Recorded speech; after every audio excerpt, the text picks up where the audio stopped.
Tag TV brings you daily news bulletin from India. Breaking news and views from India. You're watching South Asia Newsline and here are the top stories we are tracking for you on Tuesday, the 11th of February. PM Modi co-chairs AI Summit in France, highlights India's digital revolution. Imran Khan urges Pakistan court to conduct open hearing of his cases. And Nepali lawmaker floats idea to sell monkeys to China to control menace.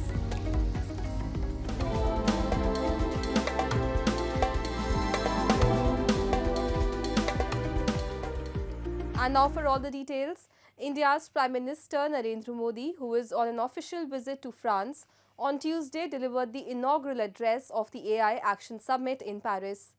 PM Modi, who is co-chairing the event with French President Emmanuel Macron, warned the gathering of major global leaders about the dangers of unchecked biases in AI technology. He said there is a need to be careful of inherent biases in AI as the technology covers new dimensions in both government and private sectors.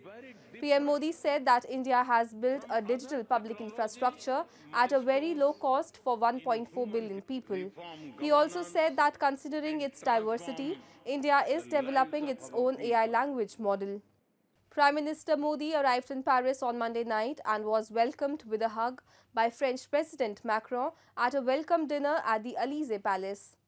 At the venue, PM Modi met several other world leaders, including US Vice President J.D. Vance, the first such meeting of the two leaders after Vance took oath last month.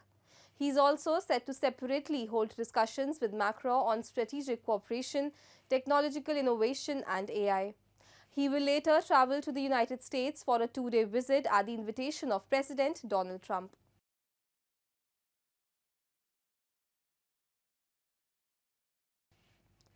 Pakistan's former jailed Prime Minister Imran Khan, who has not been brought to an open court since his arrest in August 2023, has requested that his ongoing graft trial be conducted publicly. During Monday's hearing of the case concerning alleged violations of state gifts repository rules by Imran Khan and his wife Bushra Bibi, the PTI Founders Council submitted a request for an open court trial.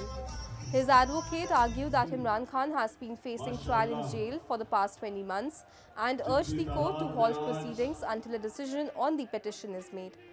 Reports suggest over the past few days, Imran Khan also wrote two letters to Army Chief General Asim Munir, which have been shared with the media as well. The establishment has denied receiving any such message. Khan has been in jail now for over a year in multiple cases. And traders in POGB are raising alarm over the government's decision to remove key customs concessions, fearing a severe economic impact on the region. A report. The trade dynamics in Pakistan-occupied Gilgit-Baltistan are currently facing significant challenges as the government plans to withdraw certain customs concessions, leaving local traders concerned about the future. Traders and residents in Sost, a key town located on the Pakistan-China border, are particularly anxious about the impact this decision will have on their livelihoods.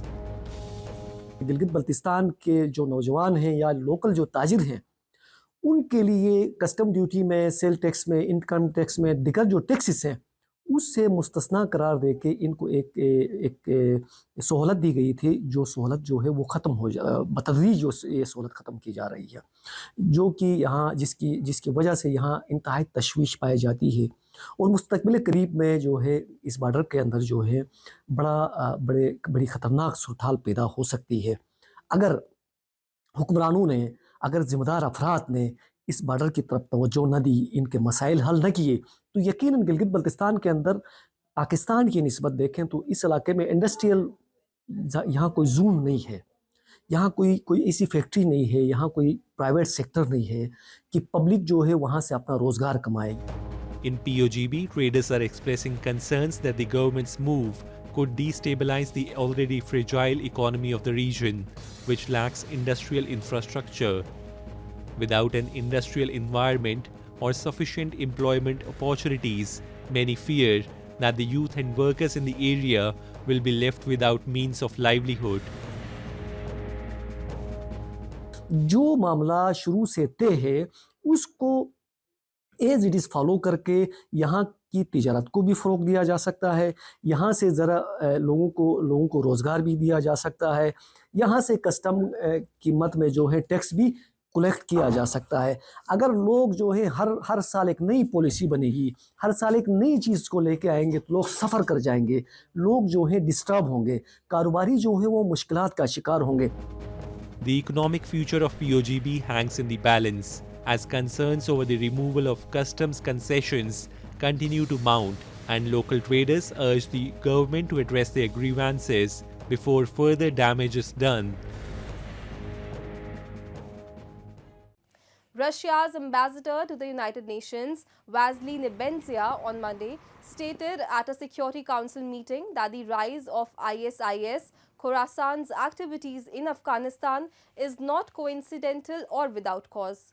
He highlighted that the international community had not adequately addressed the Axis terrorist groups like ISIS have to leftover American weapons in Afghanistan. Nebenzia pointed out that NATO's hasty withdrawal from Afghanistan resulted in many weapons being left behind, which ended up in the hands of the ISIS.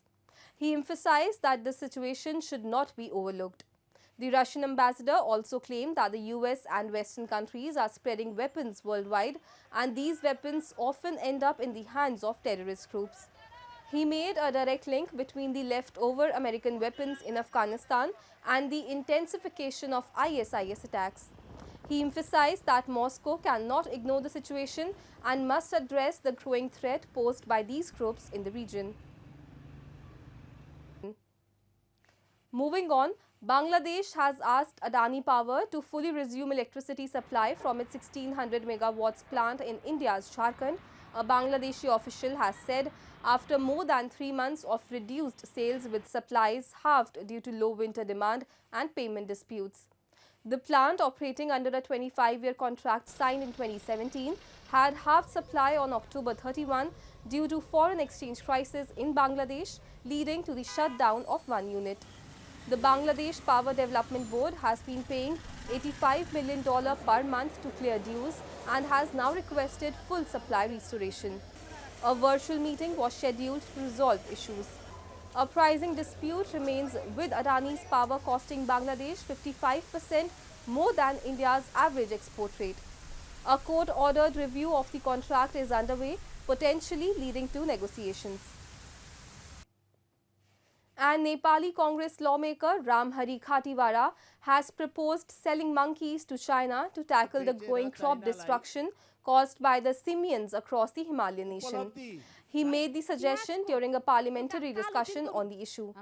Citing Sri Lanka's sale of monkeys to China, Khatiwara said Nepal should also use a similar strategy.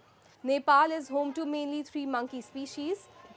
As a signatory to the Convention on International Trade in Endangered Species of Wild Fauna and Flora, Nepal must regulate trade of the rhesus monkey as they are a protected species. However, the Act does not outline any measures on managing protected animals that pose threats to people and agricultural production. यो बादर आतंकले ठुलै आतंक देशभरि सिर्जना गरेको छ। मैले पहिला पनि कुरा उठाएको थिए, श्रीलङ्काले बादर बेचेर चाइनालाई उपलब्धि राजस्व पनि लिने, बादर पनि बेच्ने, हानिकारक जन्तु पनि पठाउने काम गरो। हाम्रा नेपालका बादर पनि हानिकारक जन्तु घोषणा गरेसँगै चीनतिर बेच्ने व्यवस्था गरेको छ कि छैन, यसतिर के पहल भइरहेछ? पहाडी एरियामा त मान्छेहरू बस्न नसक्ने भए बादर आतंकले। That's all in tonight's edition. We will see you same time tomorrow. Good night.